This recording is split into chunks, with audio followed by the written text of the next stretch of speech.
안녕하세요. 오늘도 사연살롱을 찾아주셔서 감사합니다. 저는 50대 중년 여성입니다. 늦은 나이에 공부를 시작해서 지금은 대학에서 강의하고 있는데 그 사연을 얘기할까 해요. 저는 시골에 아주 가난한 집에서 자랐어요. 공부하는 걸 좋아했지만 학교에서 집에 오면 밭일과 부엌일을 해야 했습니다. 부모님은 늘 농사일에 지쳐서 저희에게는 다정한 말 한마디 해주지 못하셨죠. 제 형제는 여동생 하나, 남동생 하나인데 저와 여동생은 당연히 중학교나 고등학교까지만 다니고 남동생은 대학까지 가야 한다는 게 집안 분위기였어요. 공부를 더 하고 싶었지만 말을 할 수 없었고요. 집이 너무 어려웠으니까요. 제가 중학교 2학년 때 엄마가 일을 하시다가 허리를 크게 다쳐서 한동안 누워 지내셔야 했고, 그때 아버지는 일방적으로 저를 학교에서 자퇴시키고 본격적으로 일을 하라고 하셨죠. 저는 한마디 반항도 못하고 시키는 대로 했어요. 밤에는 이불 속에서 혼자 울기도 많이 울었어요. 그렇지만 아직 초등학생인 여동생은 학교에 다녀야 했고 남동생도 공부를 시켜야 했어요. 저는 엄마가 하시던 힘든 집안일을 도맡아 하면서 틈틈이 좋아하는 책을 읽는 것으로 만족해야 했습니다. 그렇게 저는 나이가 들어갔고 여동생은 고등학교까지 마치고 남동생은 대학에 갔어요. 그래도 지방도시에서는 알아주는 대학이라 괜히 제가 대학에 간 것처럼 뿌듯하고 기분 좋더군요. 저는 몰래 공부를 해서 중학교 검정고시를 합격했습니다. 그러다가 시내에 있는 보건소에서 보조할 사람을 찾는다기에 얼른 찾아가서 저를 꼭 좀 뽑아달라고 애원을 했어요. 왜 그랬는지는 모르겠지만 집에만 있다가는 안 될 것 같았거든요. 동생들은 다 도시로 갔으니까요. 보건소장님은 저를 잘 봐주셨던 분이어서 그런지 그럼 일단 한 달 먼저 일해보라고 기회를 주셨죠. 너무 좋아서 그 길로 나가 옷도 사고 구두도 샀었네요. 아빠는 못마땅하게 생각하셨지만 엄마는 잘했다고 하셨고요. 엄마는 제가 농사만 하게 됐다고 늘 미안해 하셨거든요. 보건소에서는 잡일만 했지만 그래도 신세계였습니다. 그렇게 한 달이 두 달이 되고 두 달이 세 달이 되면서 저는 결국 보건소 직원이 되었어요. 그리고 몇 달 뒤 거기서 전 남편을 만났죠. 전 남편은 중학교에 부임한 신입 국어교사였어요. 밥을 잘못 먹고 탈이 나서 보건소에 왔다가 만났는데 처음에는 둘 다 서로에게 별 생각이 없었어요. 그 사람은 잔병 치레를 잘해서 감기나 소화불량으로 자주 왔습니다. 한 번은 감기에 걸려서 왔는데 한쪽에서 도시락을 먹는 저를 보며 맛있겠네요. 저는 아파서 뭘 차려 먹지도 못하고 지금껏 굶었어요. 라며 침을 꿀꺽 삼키더군요. 감기 걸리면 입맛 없어서 안 먹히지 않아요? 라고 하니 그래도 밥이나 죽은 먹고 싶죠. 라길래 저는 제 밥을 조금 덜어서 주전자에 있는 뜨거운 물을 부어 대충 말아서 김치랑 같이 주며 좀 드시고 기운 차리세요. 라고 했더니 그 사람은 한동안 멍하니 저를 보다가 잘 먹겠다고 하고는 개눈 감추듯이 먹더군요. 그때 저를 좋게 봤는지 그 사람은 저를 보러 자주 보건소에 왔어요. 학교에 동경이 남아있던 저는 교사가 제게 관심을 보이는 게 좋았고 얼마 안 가 그 사람은 제게 결혼을 하자고 했습니다. 저는 내심 걱정이 돼서 근데 종수 씨 집에서 절 좋아할까요? 그래도 종수 씨는 학교 선생님인데 저는 보건소에서 잡무만 보잖아요. 라고 하니 우리 집은 그냥 나하고 엄마한테만 잘해주면 괜찮아. 라는 거예요. 그 사람은 위로 누나만 5에 막내였고 시어머니는 혼자 되신 지 좀 되셨다고 하더군요. 처음 인사를 하러 갔을 때 5 시누이가 쭉 저를 둘러싸고 있던 그 광경이 지금도 잊혀지지 않아요. 시누이들은 형제는 몇이야?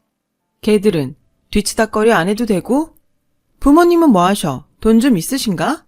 집이 종수학교 있는 데면 잘 사는 동네는 아니네. 등등 돌아가며 한마디씩 하는데 정말 진땀이 나더라고요. 시어머니는 우리 아들이 좋다니까 반대할 생각은 없다. 그저 집에 들어와 분란 일으키지만 않으면 돼. 시누이들이랑 잘 지내고. 엄마는 순영이가 무슨 분란을 일으켜요. 처음 만나면서 그런 말을 하면 기죽잖아. 라는 남편의 말에 얘가 벌써부터 지 마누라 편드네. 엄마가 못할 말이라도 했니? 너 그러면 안 돼. 네 마누라 미움받아. 라며 신우들이 다 들고 일어났습니다. 저는 정신을 못 차리고 얼떨떨하게 있다가 시댁을 나왔고 남편에게 누나들이 장난 아닐 것 같다고 하자 걱정하지 마.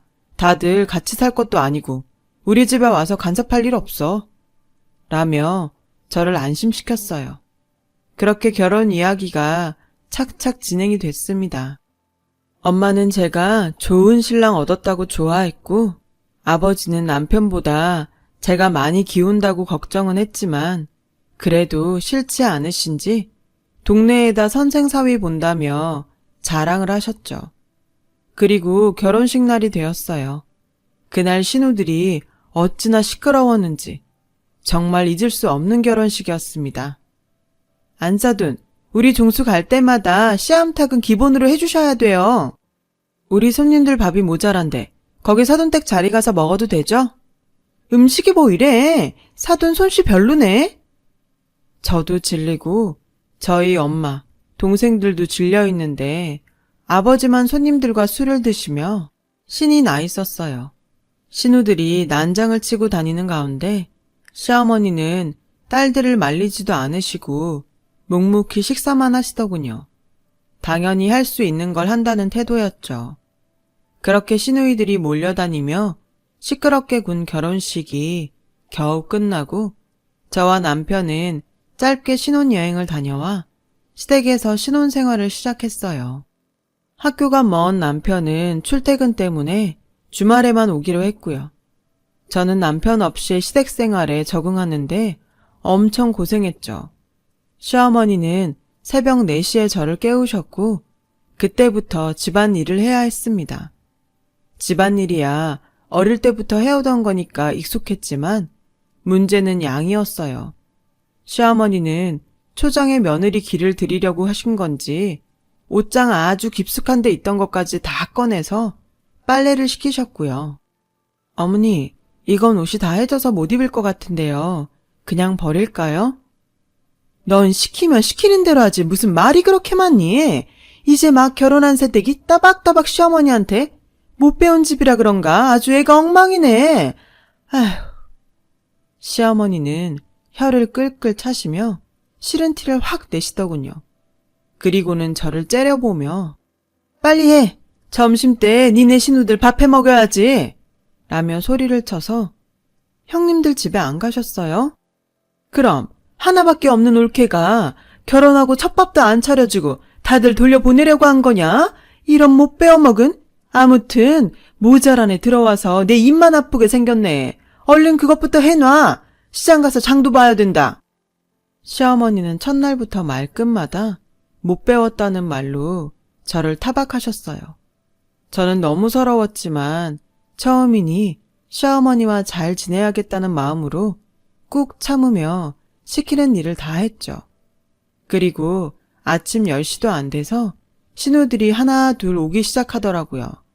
신우들은 빨래가 안 끝나서 쩔쩔 매고 있는 저한테 와서 우리 엄마 잘 모셔야 돼. 허투루 하면 가만 안 둬.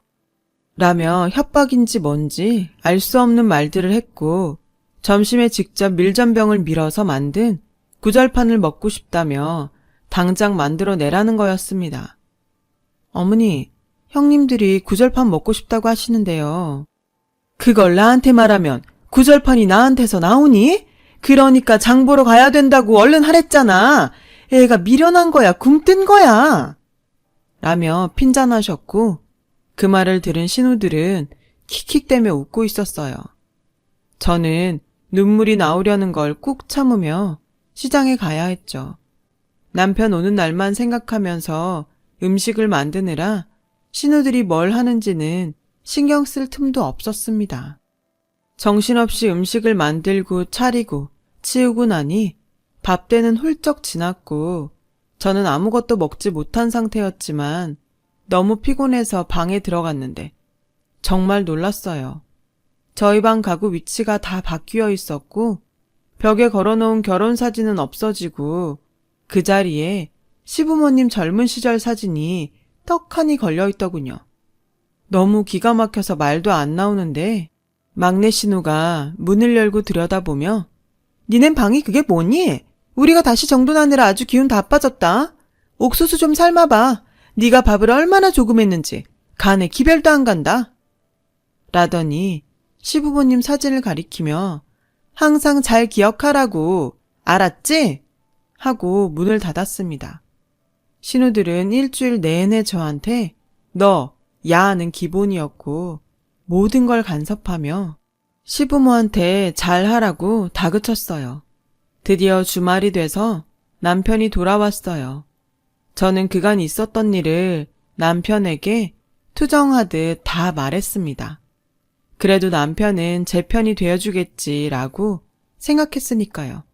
하지만 남편은 아무 반응이 없었어요. 오히려 뭘 그런 걸 가지고 그러냐는 투였죠. 이제 처음 살림 시작하니까 누나들도 걱정이 된 거지. 그리고 나도 방은 처음보다 지금이 나은 것 같아. 라며 대수롭지 않게 말하는데 정말 실망스러웠어요. 시어머니는 남편이 있을 때에는 제게 잘했습니다.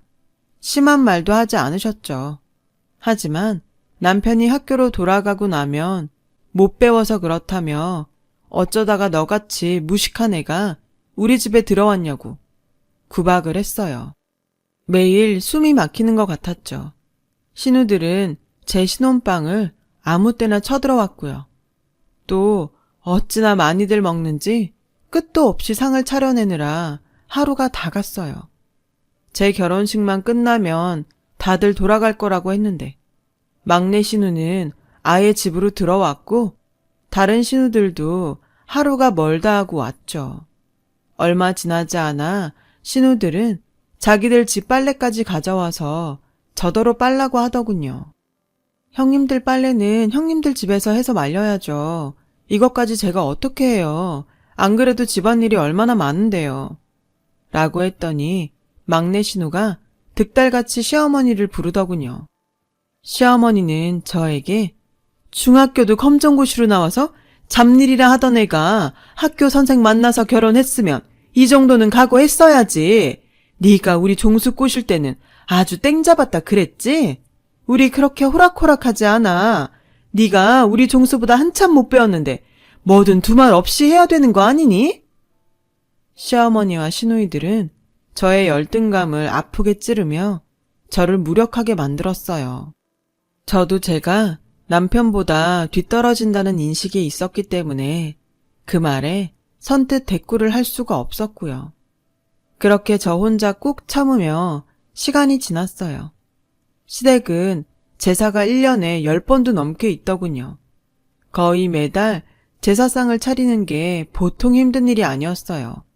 신우들은 제사 때마다 한 덩어리가 되어 몰려와서 이것저것 간섭했고 조금만 마음에 안 들면 제가 시어머니를 잘 모시지 못한다며 화를 냈어요. 야, 너 따위가 뭔데 감히 우리 집안을 우습게 보고 이런 상을 내온 거야. 생선이 이게 뭐야? 가서 다시 사와. 그러면서 돈 한 푼도 주지 않았죠. 남편은 제사가 평일에 있을 때에는 밤 늦게 와서 제사를 지내고 다음날 일찍 가곤 했어요. 저는 제사가 끝나고 다 치운 후에 남편에게 형님들이 너무하는 것 같다고 했죠. 시어머니도 남편만 없으면 저한테 심하게 한다고 결혼 후 처음 이야기한 거였어요. 그러나 남편은 저를 한심하다는 듯 보며 그런 식으로 우리 식구 나쁜 사람 만들어서 당신이 얻는 게 뭐야? 누나들은 당신이 이제 새댁이니까 일 잘 못할까봐 그러는 거지. 나쁜 뜻이 있어서 그런 것도 아닌데 뭘 그렇게 사사건건 기분 나쁘게 받아들여? 라더군요. 처음 결혼했을 때 남편이 이런 식으로 말했을 때는 잘 몰라서 그러겠지라고 생각했는데 이제 보니 이 남자는 제가 호된 시집살이를 하는 걸 당연하게 받아들이는 것 같았어요. 나 당신 아내야. 당신이 내 사정 몰라주면 누가 알아줘? 나 어릴 때부터 집안일에서 웬만한 건 다 잘해. 이제 형님들도 그거 알 만큼 시간 지났잖아. 그런데 아직도 이러는 게 난 너무 힘들어. 게다가 당신까지 이러니 내가 누굴 믿고 살아야 돼? 당신 없이 한 주 내내 얼마나 힘든 줄 알기나 해? 라고 했더니 남편은 버럭 소리를 지르며 내가 뭘 어쨌다고 믿네 마네 그러는데 나는 거기서 한 주 동안 놀다 오는 줄 알아? 집에 와서 쉬지도 못하고? 아유, 내가 진짜 솔직히 당신의 학교를 제대로 나오기로 했어? 뭘 했어? 그러면 집안일이라도 잘 해야 되는 게 맞는 거지. 자꾸 사람 귀찮게 하지 좀 마. 그 말을 듣는 순간 저는 남편에게 기대했던 모든 것들이 무너져 내리고 말았어요. 너무 속상하고 억울해서 밤새 소리 죽여 울었죠. 이혼 생각이 간절했지만 용기가 나지 않더라고요. 그저 시누이들이 찾아오지 않게 될 날만 기다리며 살았던 것 같네요. 하지만 제 바람과 달리 시누들은 1년이 지나도 계속 찾아와서 저를 괴롭혔어요. 조금만 자기들 마음에 안 들어도 아버지가 안 계시니까 자기네를 무시한다며 오만 성질을 다 내고 하던 일을 처음부터 다시 하게 하기도 했어요. 저는 너무 스트레스를 많이 받은 나머지 몸이 점점 허약해져 갔고 어느 주말 하혈을 하며 쓰러지고 말았습니다. 저를 돌봐주는 사람은 아무도 없었어요. 시어머니는 시누들과 시내에 외출 중이었고 저는 혼자 혼절을 했다가 깬 후 겨우 병원에 가서 임신 8주였는데 유산됐다는 말을 듣게 되었죠. 집에 돌아오니 아직 아무도 오지 않았더군요. 저는 혼자 편히 쉬고 싶어서 문을 잠그고 방에 이불을 펴고 잠이 들었어요. 얼마나 잤는지 주변이 시끄러워서 깼더니 둘째 신우가 저를 막 흔들고 있더군요. 대체 잠을 몇 시간이나 자는 거야? 때 됐는데 밥할 생각도 안 하고? 얼른 일어나. 우리 다 배고프단 말이야. 저는 그저 눈만 꿈뻑이며 있다가 겨우 일어났어요. 거실에서는 시어머니와 다른 신우들이 TV를 보며 과일을 먹고 있더라고요. 저는 겨우 밥상을 차리고 돌아와 다시 누웠고 사람들이 밥을 먹는 사이에 남편이 왔어요. 저는 남편 옷을 받아주며 나 오늘 아파서 병원에 갔는데 아이 유산됐대 라고 하니 남편은 인상을 쓰며 뭐? 아니 얼마나 자기 관리를 잘못했으면 그런 일이 생겨. 자기 몸은 자기가 알아서 챙겼어야지. 당신 말이야. 집에서 뭐 하는 게 있다고 일이 그 지경이 되게 만들어? 라며 큰 소리를 냈고 그 소리에 시어머니와 시누이들이 들어왔습니다. 아이가 유산됐다는 말에 시누들은 혀를 차며 저를 째려봤고 시어머니는 화가 난 얼굴로 맨날 종수한테 우리가 일 시킨다고 불평불만 늘어놓더니 네가 아예 작정을 한 거지? 일부러 애 떨어뜨린 거 아니야? 라며 저한테 삿대질을 하시더군요. 저는 더 이상 견딜 수가 없어서 그 자리에서 가방을 챙겨 집을 나왔습니다. 당신 우리한테 시위하는 거야? 그래, 어디 나가봐. 가면 어딜 간다고? 라며 남편이 화를 내는 소리가 들렸고 막내 신우는 아니 지금 누가 잘못해서 남의 집 귀한 손 떨어뜨려 놓고 행패야 행패는. 이러고 나갈 거면 다시는 오지 마. 라며 악을 쓰더군요.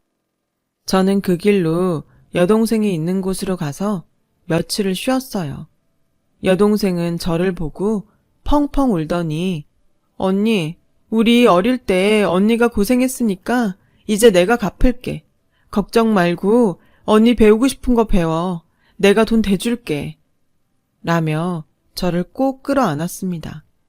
저는 동생이 너무 고마워 눈물만 흘렸어요.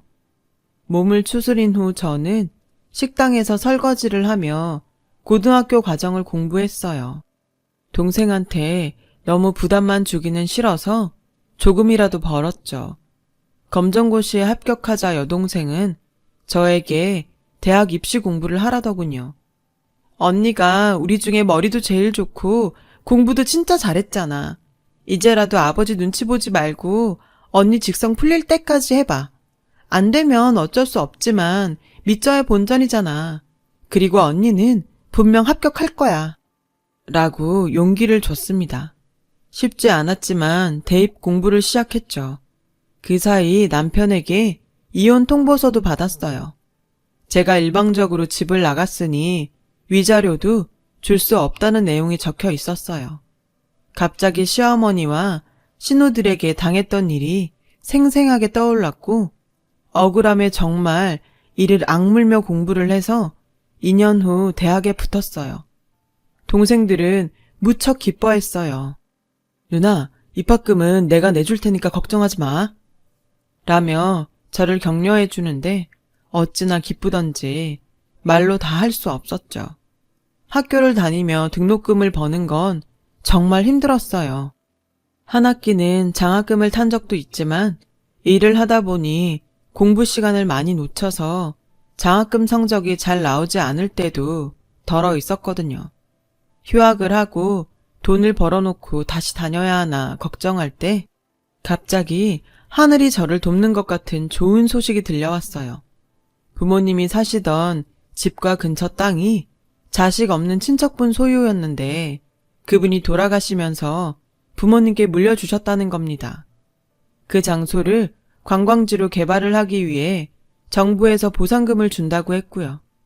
엄마는 제게 오셔서 너네한테 돈 나눠줄 건데 순영이 너한테 더 주려고. 네가 어려운 형편에 공부도 끝까지 못해서 너무 힘들었잖아. 지금이라도 공부한다고 애쓰는데 편하게 해주지도 못하고. 그러니 이 돈으로 등록금 하고 열심히 공부해. 정말 기적 같은 일이었어요. 제 생각을 해주신 부모님께도 감사했고요. 동생들도 엄마 말대로 하겠다며 오히려 돈을 더 보태겠다고 했죠.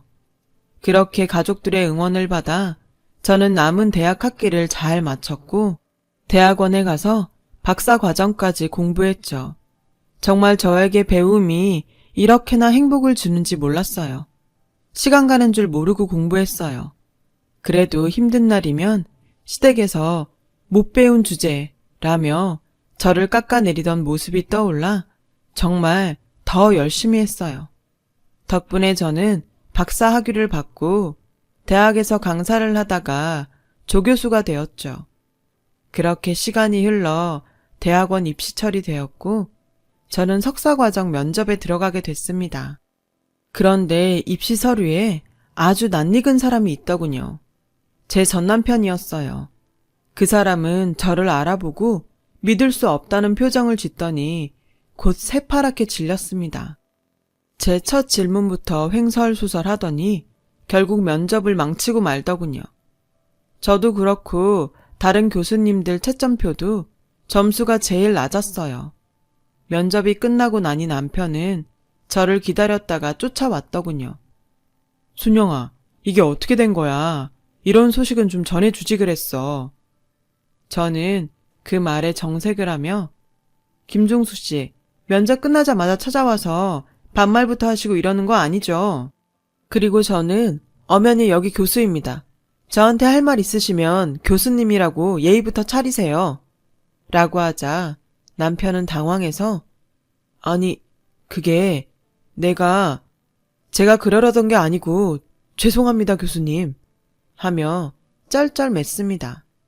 남편은 저와 이혼하고 몇 년 후 부잣집 여자와 재혼을 했는데 여잣집에서 남편을 너무 무시하고 인정해주지 않아서 경영학 석사 과정을 밟으려고 왔다더군요. 외국 유학 갈 실력은 되지 않아서 국내 대학에 왔다고요.